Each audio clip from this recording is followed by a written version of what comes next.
ತಾರೀಕು 79ನೇ ಸ್ವತಂತ್ರ ದಿನಾಚರಣೆ ಅಂಗವಾಗಿ ಇಂದು ಪತ್ರಿಕಾಗೋಷ್ಠಿಯನ್ನು ಮಾನ್ಯ ಶಾಸಕರ ಅಧ್ಯಕ್ಷತೆಯಲ್ಲಿ ಮಾಡಬೇಕಾಗಿತ್ತು.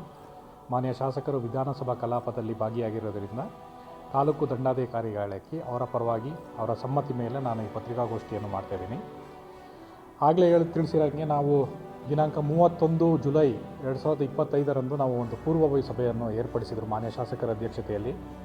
ಎಲ್ಲ ಇಲಾಖೆಯ ಅಧಿಕಾರಿಗಳಿಗೆ ಅವರೇ ಕೆಲವು ಉಸ್ತುವಾರಿ ಜವಾಬ್ದಾರಿಯನ್ನು ಕೊಟ್ಟಿದ್ದಾರೆ. ಆ ಜವಾಬ್ದಾರಿಯಂತೆ ಇವತ್ತು 12ನೇ ತಾರೀಕು ಮತ್ತು 13ನೇ ತಾರೀಕು ಎಲ್ಲ ಮಕ್ಕಳು ಒಂದು ರಿಹರ್ಸಲ್ ಅಂತ ಏನು ಕರಿತೀವಿ, ಪೂರ್ವಭಾವಿ ಸಿದ್ಧತೆಯನ್ನು ಇವತ್ತು ಮಾಡಿದ್ದಾರೆ. BO ಮೇಡಮ್ ಆಗಲೇ ತಿಳಿಸಿರೋಂಗೆ ತುಂಬ ಚೆನ್ನಾಗಿ ಕಾರ್ಯಕ್ರಮ ಬಂದಿದೆ.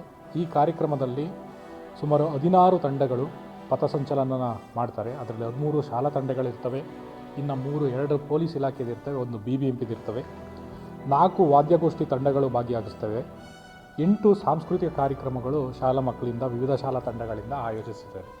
ಅದೇ ರೀತಿ ಪ್ರತಿ ವರ್ಷದಂತೆ SLC ಮತ್ತು PUCಗೆ ಮೊದಲು ದ್ವಿತೀಯ ಮತ್ತು ತೃತೀಯವಾಗಿ ನಾವು ಅವರನ್ನು ಸನ್ಮಾನಿಸ್ತೀವಿ. ಇಲ್ಲಿ ತಾಲೂಕು ಮಟ್ಟದಲ್ಲಿ ಯಾರು ಜಾಸ್ತಿ ಮಾರ್ಕ್ಸ್ ತೊಗೊಂಡಿದ್ದಾರೆ.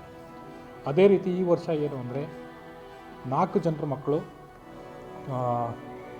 ರಾಷ್ಟ್ರೀಯ ಕ್ರೀಡಾದಲ್ಲಿ ಪದಕಗಳನ್ನು, ಚಿನ್ನ ಆಗಿರ್ಬೋದು, ಬೆಳ್ಳಿ ಆಗಿರ್ಬೋದು, ಅಥವಾ ತೃತೀಯವಾಗಿ ಕಂಚಾಗಿರ್ಬೋದು, ಇದನ್ನು ಗೆದ್ದಿರ್ತಾರೆ. ಅವ್ರಿಗೂ ಈ ಸ್ವತಂತ್ರ ದಿನದಂದು ಅವ್ರಿಗೆಲ್ಲ ಸನ್ಮಾನಿಸ್ತಾಯಿದ್ದೀವಿ.